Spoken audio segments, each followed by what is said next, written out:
The rain pelted my face like icy bullets, each drop soaking through my black funeral dress, the same one I'd worn just a week ago when they lowered Alex into the ground. I stood on the cracked steps of the Thompson estate in suburban Chicago, gripping a battered suitcase that held the scraps of my old life. The heavy oak door had slammed shut behind me, and through the blurred glass, I saw Margaret's rigid figure turn away. Her job done. 7 days. That's all it took for my world to shatter after burying my husband. My fingers were frozen. Numb from the cold or the betrayal, I couldn't tell anymore. Felicity had handed me the eviction notice with that smug grin, like she was serving dessert instead of destruction. But to understand how I ended up here, drenched and discarded, I have to take you back 3 days to the will reading. That room changed everything, twisting grief into something sharper, more poisonous. We gathered in the sleek downtown Chicago law office of Mr. Harlan, the family attorney, with its polished walnut desks and the faint scent of leather-bound books mixed with overpriced coffee. Margaret sat ramrod straight to my right, draped in her designer black suit, her diamond earrings glinting like accusations. Felicity lounged on my left, scrolling through her phone, her boredom a weapon in itself. I was still lost in the fog of loss. Alex. My study. Brilliant Alex. Gone at 39 from a hidden heart defect. One morning he kissed me goodbye for a routine business meeting. The next, a sterile hospital call shattered my reality. Mr. Harlan cleared his throat, his discomfort palpable as he read the formalities. Then came the bequests. To my beloved mother, Margaret Thompson.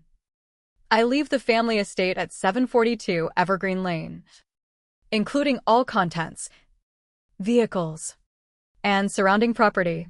Margaret's lips curved in quiet triumph. To my dear sister, Felicity Thompson. I leave my controlling interest in Thompson Industries, along with all related holdings and accounts. Felicity let out a sharp, gleeful yelp, like she'd hit the jackpot at a casino, not sat through her brother's last wishes. Then my name, to my wife, Emily Thompson. I leave the remote cabin in Pine Ridge Hollow, including the building and land. The room went silent. Then Felicity erupted in laughter, cruel, echoing off the walls like glass breaking. Pine Ridge? That worthless shack in the boonies, she gasped, wiping fake tears. I turned to Mr.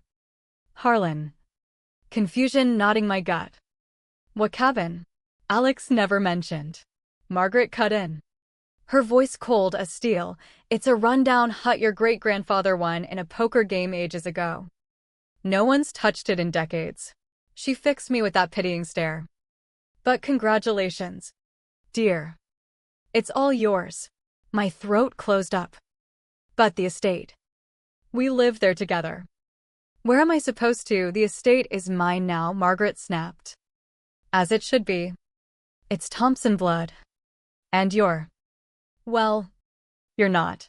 The words hung there, slicing deeper than any knife.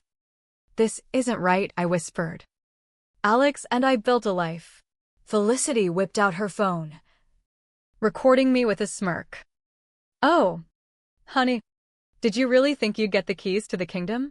You were slinging coffee at that diner when he picked you up. Be glad he tossed you a bone. I wanted to scream that our love was real, that I'd earned my place through years of quiet endurance, swallowing their snide comments at family dinners.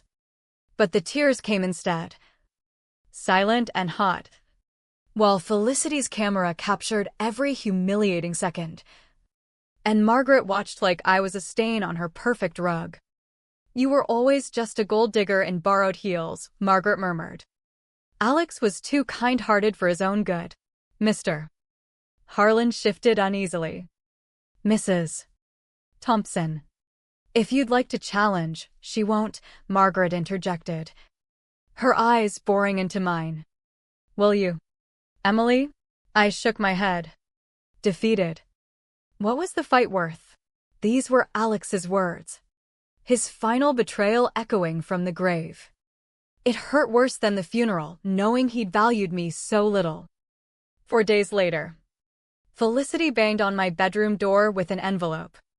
"Eviction time," she chirped. "You've got till morning." "Chop chop," I begged, my voice cracking. "Please. Just a couple weeks to sort things out." She laughed. "The cabin's your sort out. Mom's being generous. Could have had the cops drag you out today." That night, I packed what little was mine into one suitcase. 5 years of marriage. Reduced to basics. Margaret had decreed anything Alex bought me, dresses, books. Even the necklace he'd given me on our anniversary stayed with the estate. I wandered the halls one last time.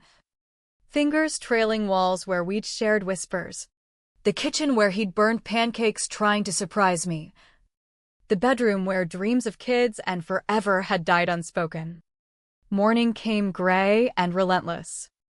They watched from the doorway as I loaded my bag into a cab. Felicity calling out, "Don't let the door hit you on the way out." The driver eyed me warily. "Pine Ridge Hollow? That's a haul. Lady, 3 hours into nowhere." I nodded, staring at the receding mansion. No family left, my parents gone years ago in a car crash. Friends? All tied to the Thompsons. Ghosts now that Alex was buried. $200 in my account. Rain starting to fall.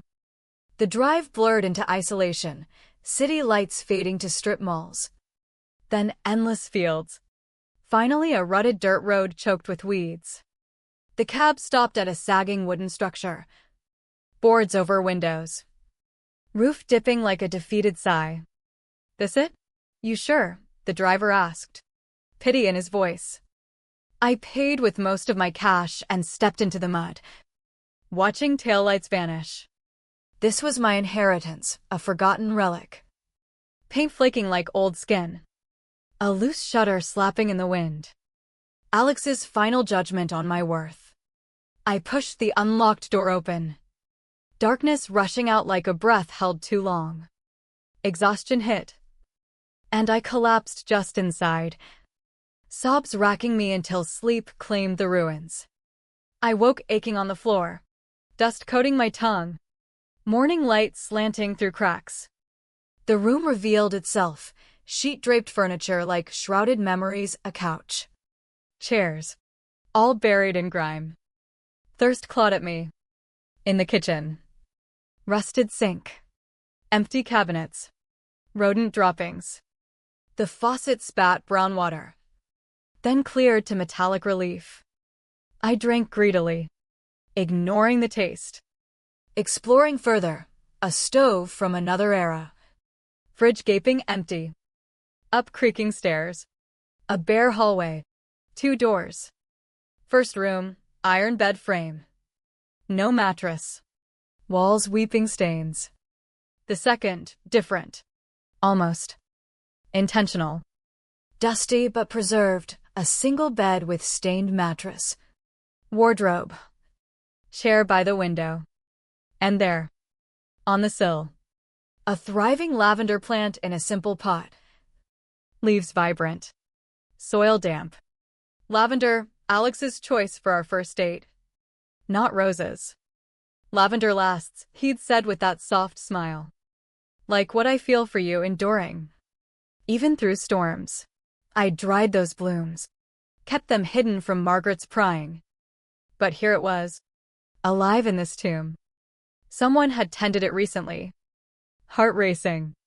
I touched the soil, fingers brushing metal. Digging revealed a small brass key. Ornate and deliberate. This wasn't chance. Alex had left this.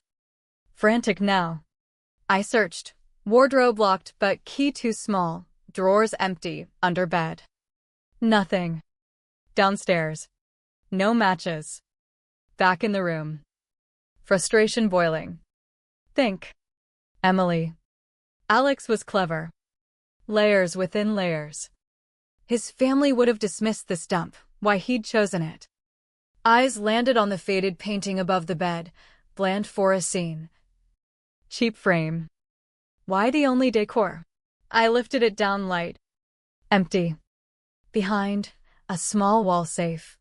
Embedded like a secret. Hands trembling. Key fit perfectly. Click. Inside, no riches. But survival, bottled water. Canned soup. Flashlight. Prepaid phone with charger. Envelope of cash, $500. And a first-class ticket to New York City. Date, 2 days out. Name, Emily Thompson. Beneath. A note in Alex's precise script, my love. If this reaches you, I'm gone. But you're safe. Head to New York. All awaits. A contact will reach you.